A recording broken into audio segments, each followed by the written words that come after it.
We have a powerful and an informative show that will enlighten and enrich your life. It will equip you with the strategies of giving your children a debt-free head start in their scholastic and professional careers. All right, so a little bit before we start swimming in all of this data and information, let's unpack it just a little bit, because Trevor is going to unpack it a lot, but I just want to unpack it a little bit so we can get an idea of what we're talking about.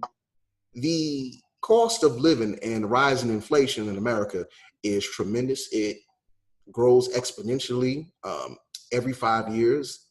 So one of the things is, aside from tuition and fees and room and board and books, as parents that have children that have matriculated to college, been admitted to college and want to go, you have to think about what are the financial expenses and burdens that most parents and households are dealing with that has a child that's going to college. So aside from those college fees, you have to consider mortgage, rent, car notes. Some parents have student loans of their own that they're still paying. They may have credit card debt. You may have other siblings as a child, and as a parent, you may have other children. So you may be juggling and balancing the cost of daycare for other children. Some parents may have health, physiological ailments. So they may be balancing the health costs, drug costs. We know that's a big line item in the family budget, household budgets. And caring for elderly parents, that's a lot, elder care. And then just your regular day-to-day utilities. So all that is compounded and mixed in this big fruit bowl of expenses. It's stated that Americans as a collective struggle with an estimated $1.4 trillion in student loan debt. And this type of debt can really saddle a person down, and it can be an obstacle when it comes to managing and pursuing their goals as a citizen when it comes to home ownership and other things. So it's important that we get student loan debt nipped in the bud before it even becomes an issue. You don't want your children enslaved to federal student loans or Sallie Mae before they even guaranteed a job offer, because now what we're seeing is the trend is a lot of students are graduating with thousands of dollars of student loan debt, and they don't even have job offers yet. And the fact that widespread technology integration has outpaced the job market. And so a lot of jobs are not available now. So you have a lot of students that are graduating from school and can't even get job placement, but they already have to start paying back student loans. So they're going into default, they're ruining their credit. So it's something that must be addressed and navigated. So with that, I have my special guest, Mr. Trevor Ramos. He's written an awesome book that's chock full of information that he's going to share with us. And without further ado, I'm going to stop running my mouth, and I'm going to let Trevor introduce himself. Trevor, give us a brief intro about yourself and the book that you've put together. Well, thank you, Dr. Samori. My name's Trevor Ramos. I'm the author of How to Get Free Money for College, and I work with college-bound high school students in the 9th, 10th, and 11th grade who are they want to go to some of the top colleges in the country. Mm-hmm. And I show them how to get scholarships, grants, to maximize that so that they minimize their student loan debt. And I work with parents, I work with grandparents. I also work with students that attend community college and want to transfer to a 4-year college. All right, awesome. Now, what year did you write your book? Yeah, I wrote the book in 2015, mm-hmm. and just, come out with different editions. I update the book annually. Oh, awesome. And where can they find your book, and where can they find you? Because sometimes we get so caught up in a good conversation and we forgot to give the plugs. Where can they find your book, purchase your book, and contact you? Okay, so they can get a copy of How to Get Free Money for College on Amazon. Just type in How to Get Free Money for College. You can get connected to me by going to collegefundingremedies.com. So that's collegefundingremedies.com. All right. So like I said, this information is timely and apropos. Okay, Now, Trevor, if you can briefly give us an idea of what got you started on this mission. How did you get on this mission to say, look, I have the knowledge and information and the facts to strategize a way for you to get debt-free college education? Well, I had to figure it out myself. It started with me. I didn't know if I was going to even get accepted to a college, let alone how my family was going to pay for it. So, I go back to the second semester of my junior year in high school. I thought I was going to get a scholarship by playing sports, but basically I was too short, and I was about a foot too short and 100 pounds too light to play one for, Texas A&M and USC and all those schools. And I went to my high school counselor, and I told her all these schools that I wanted to go to that really were not realistic schools for someone with my GPA. I had a 2.8 GPA because I spent a lot of time on the field. Didn't really have a lot of time to study.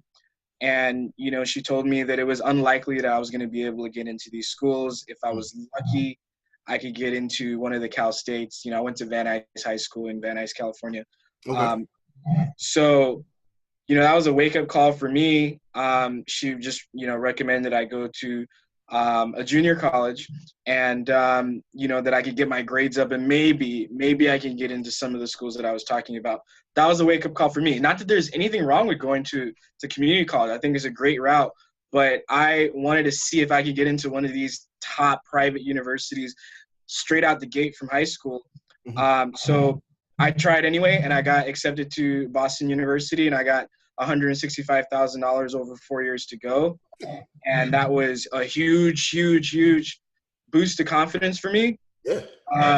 And then I graduated, I got my degree in accounting, and I started working for a financial planner that told me exactly what you said, Dr. Samori, which is this stuff is getting expensive. This is a huge financial burden for parents to try to figure out how they can send all their kids to college.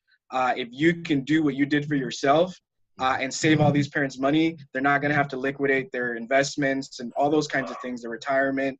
Yes. And I did that, and I created an amazing track record to the point where, I'd saved I sent hundreds of kids to college, over 300 kids I've sent to college. Wow. And saved, millions of dollars in tuition. And then finally somebody told me to write a book, and I bottled it all up and, made it something you could digest and go through this process. Excellent. So with that being said, who would you say is your primary target audience?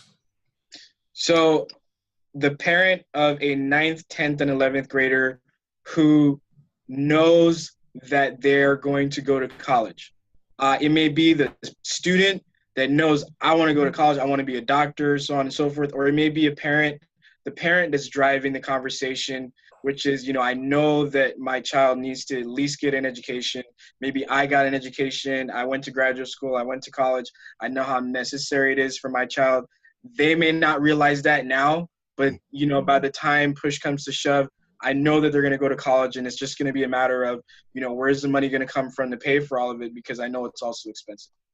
That brings me to a point, for those that'll be watching this now or later.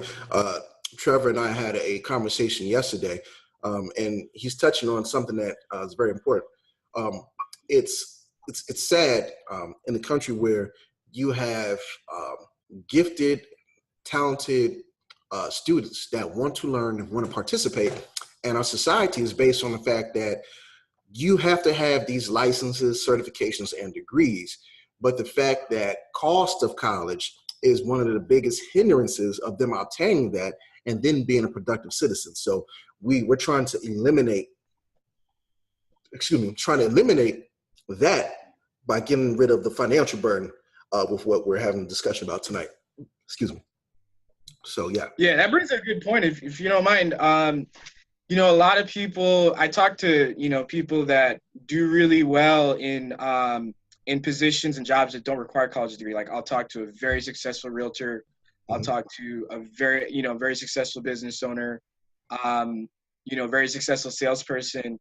And they might be thinking, is it really necessary for me to send my child to college? I do pretty well for myself, and I didn't need a college degree to do what I'm doing.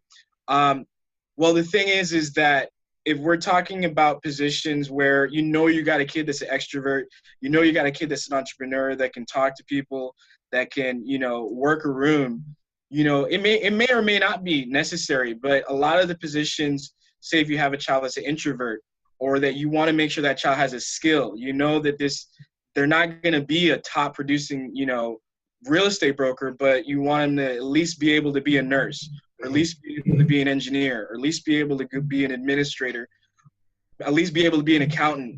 All these positions require a college degree. And that's kind of that safety net that you build for that child, so that they can at least, use that as a means to generating income for themselves. Right. Okay. So let's start peeling the onion back a little bit. As an author, I would put you in the same category as a coach or trainer, because you're teaching and giving people the expertise and the strategies to, correct something or achieve something. What are some of the misconceptions or mistakes about financing colleges that you hear from parents when you go to do your lectures, or you just talk to them, or they ask you questions? Yeah. A lot of people think that their income is too high to qualify for financial aid. So they may not, if I tell them, hey, there's a school that's $80,000 a year that you really need to send your kid to, and don't worry, they're going to give you, $65,000 or $70,000 in financial aid, they may not really believe that that's possible. And as a result, they're going to shy away from even having their child apply to those colleges. So, one is they're not realizing that a college that is really expensive can give a lot of financial aid that can make it almost exactly the same cost or less as a state college. Yeah. They're not even applying for financial aid a lot of the times. They're going to the least expensive university instead of trying to get money from the most expensive. They might think that their child doesn't have, their child needs to have a 4.0 to get financial aid or scholarships. That's not necessary. So there's a lot of different myths. They might think that if they live in a good area and they own a home, that they're not going to qualify for financial aid. So, a lot of these are myths. And, the things that I do uncover that and explain how it really works. Good. All right.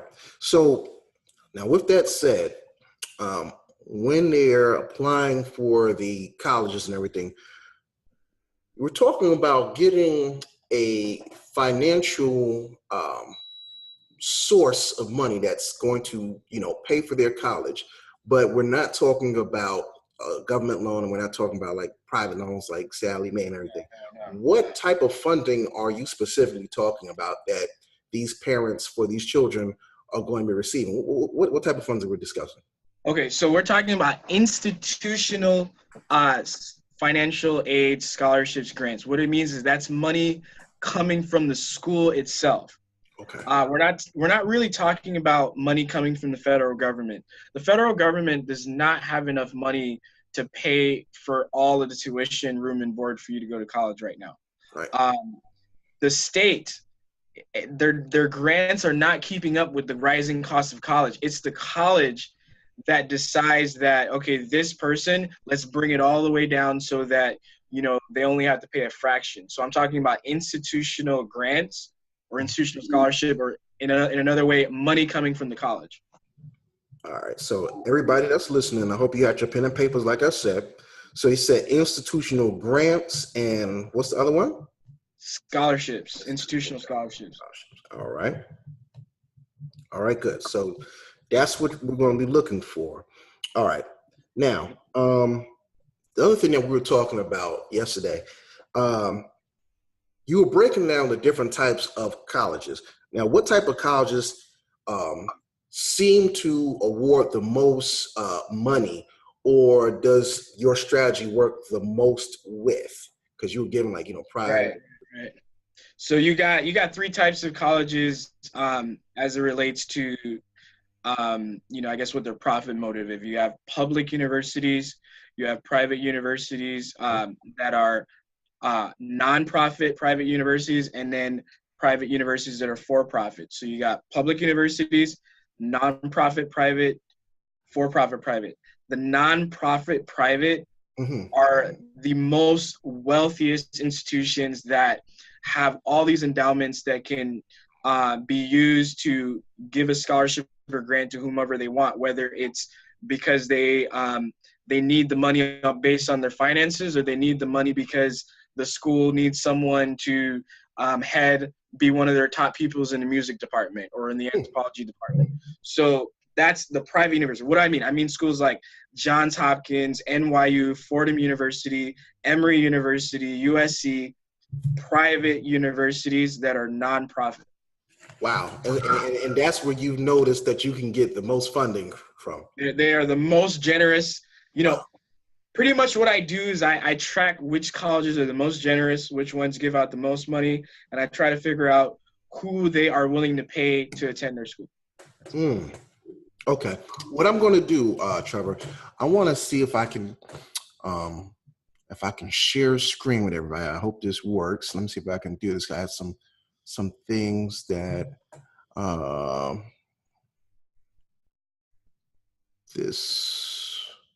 let's see if we can do this.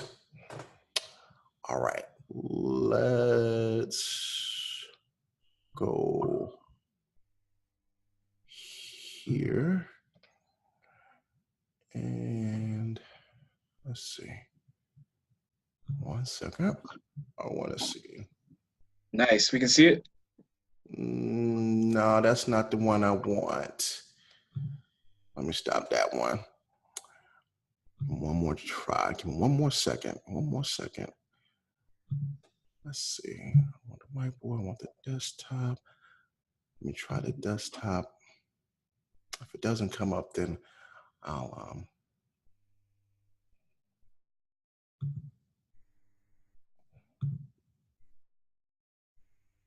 Yeah, I feel like I need to share the screen. yeah, there was some good stats. What I'll do is this then. I might be able to do an F3 function. Let me see if I can minimize this. And let me go to, no. There was some statistics that I had. I believe it was NCS, that it was college tuition statistics. Statistics for 2018. I think I might have had it in my, here we go. Let's do this one. It was under Lend U. Okay, here we go. So average cost of college statistics for 2018, right? And so here they show the average cost. So what you were breaking down, the average cost of college statistics by type. Now listen, people, this is what Trevor is saying he's going to save you. Private 4-year not-for-profit tuition, $50,900. Public 4-year out-of-state, $40,940. Public 4-year in-state, $25,290. And they break it all down in the expenses. So this first one that I'm highlighting, what you see, private 4-year not-for-profit colleges and universities, the tuition and fees alone is $34,740. Then room and board is like $12,000. Books and supplies are $1,000, transportation $1,000, other expenses $1,700. That brings you to that total $50,900, and that's just in a year. You know, and so that's just the average too. That's just the average. That's just the average. So you know, this is serious stuff. And the thing is, this is real data right here. This is from the NCES. This is from Department of Education College Affordability and Transparency Center. The other thing that I want to share with you, Trevor, and I'll let you have the platform again, is this. Let's open up. This is from U.S. News and World Report, everybody. And it shows you a 20-year growth in tuition in national universities. Look at what they say. They say the average tuition and fees at private national universities have jumped 157%. Out-of-state tuition fees at public national universities has risen 194%. In-state tuition fees at public national universities have grown the most, increasing 237% in a 20-year span. And so it goes even further and better to display it over time. So you have the time lapse. In 1997, now I went to Hampton in 1996, so this is very close. In 1997, tuition at a private school was on average $16,233. You go fast forward into 2018, 41,727, and that's just on average. That's not factoring in the other stuff that they broke down on the previous one. So we're dealing with significant financial burdens and hurdles that families are trying to juggle, that Trevor is trying to help you with. So anyway, Trevor, I'll get back to you. I just wanted to kind of give that to people so they can kind of see what we're talking about. Yeah, it's perfect context. One of the things you got to keep in mind, so it said $50,000 tuition for a private university average, which is pretty accurate. What you have to realize is in that number is not included the room, board, books, and other personal expenses, Right. Which is why, some of the schools I'm talking about, like University of Chicago, Northwestern, those schools can be about $75,000. So you can add another, $25,000 when you actually include all the fees, everything out the door, and that's per year. What we're talking about is something that costs $300,000. We're having a conversation about, if you're going to send one child to college, 4-year college, out the door 4 years, you're going to be spending $100,000 to $300,000. What we're trying to figure out how to do is how to eliminate that cost as much as we possibly can.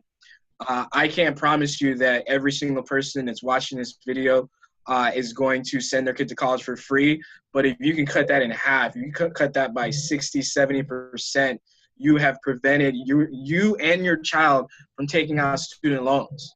We haven't even gotten into that, but student loan, the interest on student loans is about twice the interest that you're being charged on your mortgage. And they want it in 10 years, not 30 years. So imagine if your mortgage company said, we know that we lend you $200,000. You have 30, and we told you we have 30 years to pay us back. We're going to charge you 4%. But you know what? Instead of 30 years, give us the money in 10 years, and we're going to actually charge you 7.5%, not 4%. So you can see that, for $300,000 education, you can see that the amount of student loan debt that you're paying and the payment that you make when your kid graduates, or even when you're sending them, could be equivalent to your mortgage payment. And this isn't a house that we're getting. This is just trying to get our kid an education. Right. That's crippling. This is why, this is why I got into this, because if you really think about it, you can save a family, $400,000 or $500,000, depending on how many kids they have, just on the cost of tuition. That's right. That's right. And also the other thing is, by doing what you're doing, you're allowing them to get that institutional grants and institutional scholarships, and the money that they parents would have probably forked up out of their pockets, they can say, you know what, Junior, Mary, while you're in school getting this institutional scholarships and these institutional grants, and we don't have to pay, what we'll do is we'll put some more of this in some type of financial vehicle or asset that's going to accrue money, so that when you get out, you can go ahead and get you a house or invest it in another financial vehicle, so that you're ahead of the game, instead of being, when you graduate, okay, we got to hurry up and start chiseling away at this debt. So right. That's spinning the ball. It can build wealth for themselves. It compounds, so instead of that, and that's why that financial planner hired me, because, if I save this family $100,000, that was $100,000 that family didn't have to spend. They could keep it in their investments, and they could keep that growing and putting it to work, So yeah, it's very smart. Now, what type of education does this usually work for? Is this for undergraduate, like bachelor's, or can it get this for like med school? Is this for like master's degree, doctoral degrees? What type of school? Yeah, so we're talking specifically about undergraduate, so college, the 4 years undergraduate. We're not talking about graduate school or professional school, med school. That's a different type of game. Right now, there's so much money being thrown out there to get people an undergraduate education that's what I've chosen to specialize in. Hmm. You can get scholarships to some of these like MBA programs are also pretty generous. I've seen MBA programs discount their tuition all the way down to 60%. So you can get money MBA programs. Dental schools, medical schools, I find that you have to actually commit to that school before you find out whether you got their best scholarship, which my thing is I want to create a feeding frenzy for this family and see who's willing to pay the most before we decide which school we want to go to. So, I like to say, okay, Carnegie Mellon gave us 50 grand a year. Santa Clara gave us 45 grand a year. University of Maryland gave us 25 grand a year. Which school do you like? Based on that. And, now that you've seen what they're all going to offer you, now you can make a more informed decision about which school you want to pick. It doesn't quite work that way with graduate school. You have to get in there, commit, and then say, oh, by the way, you also won our our academic scholarship. Gotcha. Now, this feeding frenzy that you're talking about, where we're kind of getting these universities that can, shell out this money. Now, when should parents start looking to, like, how does that even start? Like, where does a parent start? Yeah, so this is great. Well, first, let me answer it, the other way. When is the wrong time to start? When do you not want to start? Well, a lot of parents think that the time to start thinking about how to get their kid a scholarship, how to get financial aid is the second semester of their senior year, which is when the schools come out with their offers and when you've actually found out which colleges your child has been accepted to and what it's going to cost you. That's not the appropriate time to maximize scholarships. By that time, a lot of the important deadlines have already come and gone, right? So you want to be doing this before your kid applies to college, while your child is selecting colleges. And, that's why I say 9th, 10th, and 11th grade. So the earlier, the better. A good question to ask is, when would you want to know how much it's going to cost to send your kid to college, right? And for most people, it's going to be, you want to know as soon as possible so that you can prepare for it, right? So the first step, is right when your kid is in the 9th, 10th, or 11th grade, the earlier the better, is to go on Google and type in EF as in Frank, C as in cat, calculator, EFC calculator, and run a calculation. There's a College Board link for it. And it's going to calculate how much you as a family are expected to pay each year for college, which is going to lead us to figuring out how much money we can get from these colleges in scholarships and grants, how close they can get to that number, or whether they can, even get lower than that number. Okay, good. The EFC calculator. All right. That's the first step. That's the first thing that I have everyone do. And from there, we can say, okay, all right, now that your EFC is, 12 grand, so you fill this thing out and it's basically, it calculates what you're expected to pay per college.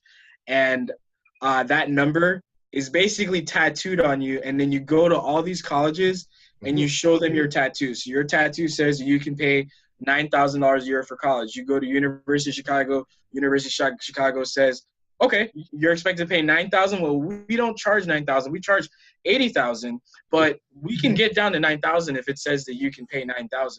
That's what you need. You might go to another college, say for instance, Columbia College in Chicago, and they might say, well, I know you're expected to pay $9,000, but we can't get to $9,000. We can get to $30,000. But don't worry, we can give you loans in order to cover the rest. And that's how this whole game of trying to figure out what each college is going to offer you, that's how it works. Gotcha. Okay. Good. Um, Now let me ask you this. Here's the other thing too, because people want to know what what are some of the in your research um, in this whole endeavor? What are some of the eligibility and um, what are some of the eligibility criteria and things that can exclude them also? Right. Okay. So this is what I like because I specifically deal with middle and upper middle income families that um, they're unlikely to qualify for financial aid without having a professional take a look at everything. I call them the people that make too much money to qualify for state and federal grants, but not enough to pay full boat for college. Mm-hmm. Um, what the colleges look for in order to determine if you are eligible for financial aid, they look at two things. They look at your kids' grades, Okay. and we call those academic scholarships. You can have people that make upwards of 5, 6. It doesn't matter how much you make because the money that is given is based on the kids' grades. I had a family last year that they made about $500,000 a year, but they got $42,000 a year in grants from Santa Clara, right? But that's because the money was given based on the grades. Okay. Mm-hmm. Then you have money based on finances, based on your need. Okay. So what the colleges do, and goes back to what I was telling you, they look at your income, the parents' assets, the students' income, the students' assets. They look at how many people live in the house and how many people are going to college at that time. And that's why I recommend you do that EFC calculation because I have families that I work with that they do high six figures. They do 300,000, but they still qualify for financial aid at USC. Why? Because they may be sending 2 kids to college at the same time. Mm. They may have 3, 4 people in the household. They may be supporting the grandparents, which the colleges take all this into consideration. Yeah. So if someone were to ask me what's the income cutoff, it depends. You can have someone making 200,000, but because they have 2 kids going to school at the same time, because they have several dependents, they still qualify. You can also have somebody who makes the same amount of income, doesn't qualify for anything, right? And that's kind of how it works. That's why telling you to do the calculation is going to tell you how it relates to your situation. Right. Because 2 people with the same income can have completely different outcomes as they go through this process. Excellent. And so you also said that the child or the high school is grade, their grade point average or their, how they're doing scholastically, that also determines kind of how much they're awarded. Yeah. So it's 2 different ways. Like, I do have people where no matter what, they're not going to qualify for the financial based aid. Mm-hmm. They're going to qualify for the academic scholarships. And does that mean that your kid has to have straight 4.0, 4.7 perfect SAT score? No. If you want to get a scholarship to Duke University, or if you want to get a scholarship to some of the most highly selective colleges in the country, and you want to be the academic scholar, yeah, you probably need to have high grades, but it's all relative. You just want to be one of in the top 25th percentile of everyone that applies to that college. Okay. So what does it take to be in the top 25th percentile to get into the new school? Well, it might take your kid might have you to have maybe a 1200 on the SAT and may have to have, a 3.5 or above GPA. Okay. Is that what it takes to get in to be the top 25 percentile at Dartmouth? No, you need to be a lot higher than that. So that's how it's all relative. Gotcha. Right. So, if I'm trying to get someone an academic scholarship to a college, I'm going to look at which colleges they're going to be one of the top applicants. Or if I have time with them, say if I'm seeing them in the 9th, 10th, 11th grade, I can actually show them how to hit those benchmarks and make sure they have that. So by the time they're actually applying to college, there's no way they're not going to get $100, $200,000 from, some of the colleges they're looking at. Wow. Important information. Definitely. Now, okay, well, we kind of talked about that. Now, here's the other thing. is there now, as a parent, when they get ready to do all this, is there a specific department or is there a specific type of title for a specific type of officer that they should be contacting to get this? Like, what departments and who are they contacting, to get this information, and what specifically, because sometimes it's just technical jargon, knowing what specifically to ask for, who to ask for, and where to ask for it from. Yeah. So, I always say there's 3 questions to ask every school. Is what percentage of your students are getting need-based financial aid? That's going to tell us whether this is a school that is good for money, gives out a lot of money for people that have financial aid eligibility. And then of the money you give out, how much of it is free money? How much of it is loans and work study? That's question number 2. And then how long does it take to graduate from your school, right? So not every school graduates their kids in 4 years. Right. That's one of the myths that my book tells a lot of people, that, a school that's charging maybe $25,000 a year as opposed to charging $50,000 a year, they may not give out a lot of financial aid. Most of the money they give out may be loans and work study. And then it takes 6 years on average for someone to graduate from their school. Meanwhile, a college that's $50,000 a year, they give you a half scholarship. They give you enough money for your financial aid. They give you free money, not loans. And it takes 4 years to graduate from there. So it may actually end up costing the same or less to go to the more expensive college. So that's, again, so 3 questions you ask every school. What percentage of your students are getting need-based financial aid? How much of the money you give out is grants versus loans and work study? And then how long does it take the average student to graduate from your school? Oh, you said need-based financial aid, how long to graduate, and what was that second one? How much of the money you give out is free money versus loans and work study? Gotcha. Loans and work study. Good. Very good information here. Okay. Now, another thing I want to know is, can parents reapply each year, or like how now, each year things change or whatever. At the same time, tuition increases each year. What's that like? Yeah, so if your situation so we talked about academic scholarships, and we talked about need-based financial aid. The academic scholarships are usually guaranteed for all 4 years. So if a school offers you $30,000 a year, you get that same fixed number every year, unless your child's GPA drops below a certain number. That might be a 2.8 at some colleges, a 3.0, a 2.4. They're going to tell you in their scholarship offer. Need-based financial aid is done every year. So, if your income changes, or maybe at one point you have 2 kids going to college, but then one has graduated college, now you got one left. So that financial aid award will change every year. If you're a business owner and sometimes you have a really great year and sometimes you have a down year, that can happen. Some families, they might split up, and they might, have different finances each year. The colleges are aware of that. So that's why they ask you to fill it out every year. Every year. Wait, I'm sorry, say the last part again. Every year your kid's in college, of course. So here's a question I want to ask. Say, because you said they take everything into consideration.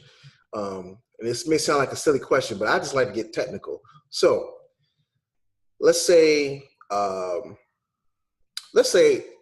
my wife and I have a child that's going to college. They've been awarded money their first year there, and it's fully covered, right? The school, they did their whole financial assessment, from the neck up, check up from the neck up. They looked at our job, they looked at our income, they looked at all our assets, they looked at children and all of that. And okay, we're gonna give you this money. If my wife and I happen to have another child within this year, would we probably get more money, being that that's kind of like, the need may increase or? Yes, yes. It depends on whether or not that college has the money to give you. Yeah. But if you're already going to a college that has money to give you, is flush with grants to give out, if you add another person to the household, say if you have another child, or like I said, if you have, a father-in-law that moves in with you, a mother-in-law that moves in with you, that should increase how much grant you get. Mm. It may increase it by, $3,000 or $4,000 maybe, per year. Now, this is a curveball, and I don't know if you may have the answer or not, but during that whole 2008 financial crisis, so many people went unemployed. A lot of people got laid off. A lot of people lost their jobs. A lot of people had their homes foreclosed, and they had children in college, enrolled in college.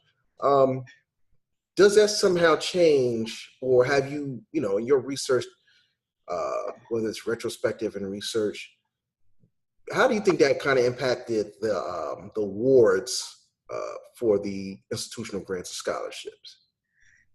Yeah, usually when the economy is going well, the colleges tend to be more generous. If the economy is not going well, some colleges may pull back. That's why I have to update my book every year to keep track of who's got money to give out and who doesn't. But, you got to remember, these are large, private, nonprofit institutions that are some of the wealthiest institutions in the world. So they're not in a position where they're like the top universities that give out the most money. They don't just all of a sudden drop from, I remember when USC used to give out a full ride to everyone that needed it, to now they're not giving out anything. It doesn't happen year by year like that with some of the wealthiest universities. So in down economy years, the top and most generous colleges give out the same awards. Some of the colleges that are on the up and coming may pull back a little bit in what they offer. That's why you really want to make sure that the data that you're working with is up to date, and that this school still gives out the same amount of money as they used to. Gotcha. Okay, so I kind of scrutinized you on all the awards process and everything.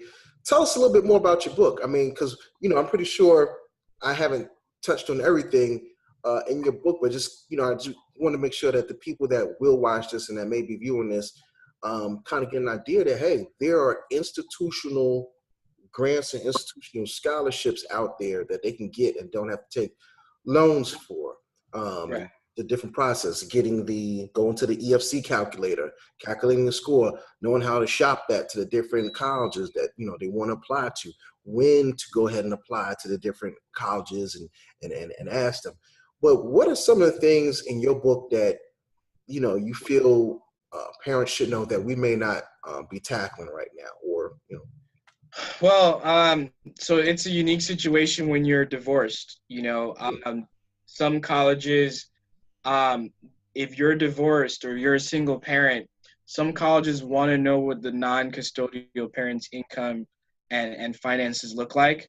And they're going to try to see if you're willing, or they're going to require that non-custodial parent also show the college their finances. Some schools will do that. What do I mean? It means that if you're a single parent and you've been raising your child, they've lived with you, you take them to school, some colleges are going to ask if, the other parent can also contribute towards the cost of college. And they may require that you show them that parent's finances, even if that parent doesn't want to, that other parent, right? So some schools don't care at all. They just say, well, I just want the parent that, has full custody, or the parent that the child lives with most of the time. Their finances are the ones that I'm concerned about. So that's a really important thing, because if you're a single parent and the school asks for both of your finances, it may be that you don't qualify for any, financial aid or need-based financial aid. But if they only ask for one person's finances, then you qualify for a lot of money, right? True. Another thing with business owners, some schools want to know if you have business assets that you could sell. Do you have a lot of inventory? Does your Wow. business have a market value? Wow. So they want to pull your corporate returns, and they want to see whether there's something that you could sell that business for, and they want to include that in order to figure out what you can pay. Wow. So some schools don't. So we want to know if you've got a restaurant chain or whatever, if you've got some real estate, we want to know what these schools are asking in order to figure out how much you have to pay. And some schools want to get into all that, and some schools don't. Well, a lot of what my book does is it shows you which schools will ask you all that and which schools won't. And Hmm. obviously, you're going to pay a different amount based on that, right? So that's important to know. I think what my book does is, when I was going through this process, I went into libraries and bookstores and coffee shops. Hmm. I go home, and I go to the library, and I go to the bookstore that I went to was Borders, so they're closed. They're Right. not open. I go to the library, and it feels like home to me because I was just pulling books off the shelf, trying to figure all this out. So this book is a great introduction so that you don't have to pull a lot of books off the shelf and piece that together. It kind of holds you by the hand and shows you what it's like to go through this process, and how to cut corners. So it's going to guide you through the process, and it's built in 3 sections. The first section is just talking about the money. That section is called "Let's Talk About the Money." How much does college cost? What does it take to get money based on financial aid? What does it take money to get based on grades? How do parents even pay for college? Right. You know, the second section is everything that your student needs to be doing, your child needs to be doing if they're about to apply to college, as they're selecting colleges. What do they need to do in order to make sure they get into as many colleges that they're applying to as possible? Why is that important? Because if you don't get in, you're not going to get any money, right? Right. So that's important to know what the child should be doing. And then the third section is what to do if you have a child that's an underclassman, or underclasswoman. So if they're in the 9th or 10th grade, they're not juniors and seniors yet. How do we make sure they're taking the right classes? How do we make sure that they're getting the most out of the classroom, that they have a good relationship with their teacher, that they know how to write papers, they understand what's expected of them to do well in, honors classes, AP classes, IB classes, Hmm. what kind of extracurricular activities do they, do they need to be a president of their high school class? Not necessarily. They can just find an activity that's meaningful to them that they can do, and that may be what gets them the scholarship. So Mm. that's how the book works. Gotcha. Gotcha. So now, out of all these families that you've helped, do you have any interesting stories that kind of stuck out to you in your memories? Or Yeah, there's many stories, and but one that I remember is I remember this girl. Let's say her name was Kate, Mhm, and Kate had a 2.6 GPA. She was so shy. mhm. When she talks, she puts her hand over her mouth like this, Okay. and if you ask her, hey, what do you think about this? She said, I don't know. And then you have to ask her 2, 3 times in order for her to tell you what you really think. She Right. also had a lot of test anxiety, you Mm. know. So every time they put her in a test, she would clam up. We even put her in front of people that can help her with the test, and yeah, they reported, this student has a lot of test anxiety. So she didn't have a high test score, but Mhm. she still ended up getting about $35,000 to Mm. go to Whittier College, Wow. and yeah, and that's $35,000 a year, right? That's good. So she got money at Woodbury, and the parents didn't want her to go too far. So these are schools that are nearby that she could still have a great college experience, and that's just a perfect example of you don't need to have a 4.0. Right. A lot of people think the only people that are getting these scholarships are students that are just amazing. Well, those kids are going to get scholarships usually anyway. It's the students where I'm not, would this student really get to go to a 4-year college, if they didn't have access to this information? Would they go direct? Would they get this much money? That's a really great story that I like to talk about. Good. Good. Good. And that was a story. And what's some of the feedback that you get? You know, if you have, I mean, I Oh, know the you got to most have common some thing good feedback. and you told me this yesterday. The most common thing that I always hear Yeah. is I wish I'd known about you when I was in high school, or when I was sending my kids to college. Maybe they're older parents, but that's common. Another one is you know. So my book is called How to Get Free Money for College, and you might say, well, how you get free money for college? That's simple. You just apply for financial aid. Well, it's a little bit more than that, because if you're applying for financial aid at colleges that are broke and don't have the money to give you, then it's not as simple as just turning in a financial aid form, right? True. So it's more about finding out which colleges are going to suit your child and are going to give you a lot of money to go. And you'll see that they're related.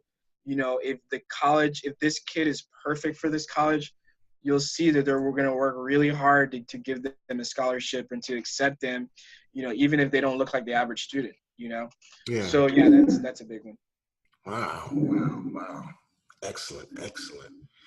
Well, Trevor, like we're kind of almost winding down to the hour, but I want to make sure that people know, once again, the title of your book, where they can get the book, and your contact info in case people want to reach out. Because I know you probably get a lot of speaking engagements, or people may want you to come to their city and talk to, the parents of their different schools and stuff like that. So once again, what's the name of your book one more time? Yeah, actually, I got it right here. Oh, good. There you go. Show it. Good. So this is Keep it up How there. to Get Free Money for College. It's green for the money. You get it on Amazon. You can also download a portion of the book at collegefundingremedies.com. collegefundingremedies.com. Here's what I want you to know. This book, even though the book is $25, this book could be worth tens, if not hundreds of thousands of dollars to you if you read it and you apply what's in here. That is my favorite thing to get, is a letter or a Facebook message or a comment on YouTube saying that book helped me to send my kid to Loyola Chicago, and they're so happy there, and they're getting money there, and I have told everyone I know about your book. That's what the whole point is. So the book is $25, but it's worth to you hundreds, tens, if not hundreds of thousands of dollars, right? Okay.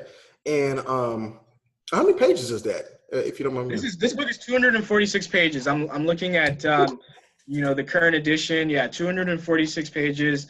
It's it's at a 7th grade reading level. So that's the other thing. It's not. It's a fast read. Yeah. You can read it after a hard day's work and say, you know what, I'm just gonna open it, and I can promise you that if you read the first 10 pages, it's gonna be hard for you to put it down.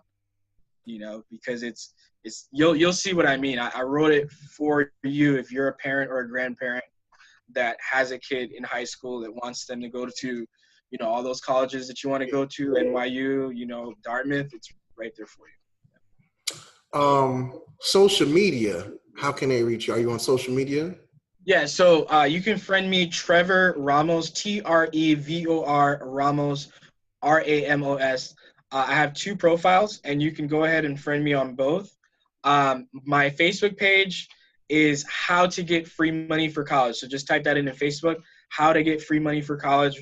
We're posting, 2-3 posts a day on different contents, and this is how you're going to get plugged into all the videos and things we're doing. You can search Trevor Ramos on YouTube, and you'll find us there, or College Funding Remedies. And but what you really want to do is you want to go to collegefundingremedies.com, and there's an ebook version of the book that you can get, like partial parts of the book. Yeah. That's going to plug you into the whole community. So every time we're doing webinars, every time we're putting out new content, that's how you're going to get plugged in.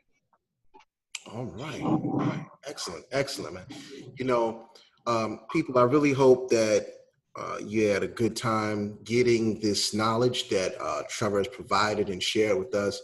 And I hope that it has sparked you to visit his website, go to his Facebook page, check out his YouTube videos, go to Amazon and get that. Like I said, $25 is a small investment. It's almost, it's not even an expense when you think about how much the cost of tuition is. If you were watching the whole stream earlier, you saw when I shared the screen, $50,000 a year. So $25 to get information to change that whole trajectory of your child's financial path. Please check this out, support this brother. I co-sign and endorse it. So we definitely thank you for that. And you have a home here at SRN Live Television and Source Nation family. So with that being said, was there anything else that you want to share before we close out this evening? Yeah, if there's anything that you remember, anything that I told you, just remember, if you plan this out properly, right? Now, I'm not talking about if you wait till the last minute, but if you, 9th, 10th, 11th grade, you're thinking about this, with some good planning and just a couple of tips, you can get most of the money, if not all the money, to send all your kids to college. You don't have to take out these expensive student loans. You don't have to take out a second mortgage. You don't have to use all the savings that you have. You just apply this, have your kid read the book, you read the book, and you'll get tens, if not hundreds of thousands of dollars if you follow the directions in it. So my name is Trevor Ramos. I'm the author of How to Get Free Money for College. All right. Source Nation. This is Dr. Samori Swygert, host of The Pendulum, every Wednesday, 8 p.m. on SRN Live Television. Once again, I just want to make sure we thank our sponsors because they make all of this possible. Once again, they are Zuliana Health and Fitness, Paper to Film Productions, Renovations, New Covenant of Praise Worship Center, Meet My Types Matchmaking, Blend to Blend Juice Bar Boutique, and Urban Grandstand Digital. And also, like I said, Source Nation, if you like to advertise with SRN Live Television, you want to contact Kathy B. Her email is kathylynn1971@gmail.com. That's KATHYLYNN1971@gmail.com, or TreacyJeffcoat@gmail.com. That's TRECIEJEFFCOAT@gmail.com. So with that being said, this is Dr. Samori Swygert. This is The Pendulum. Guest in the house today was Mr. Trevor Ramos. All right, so we'll hope to see you same time next week. Enjoy yourself, be safe, and be blessed. And we're out of here. Take care, Trevor. Thank you. All right.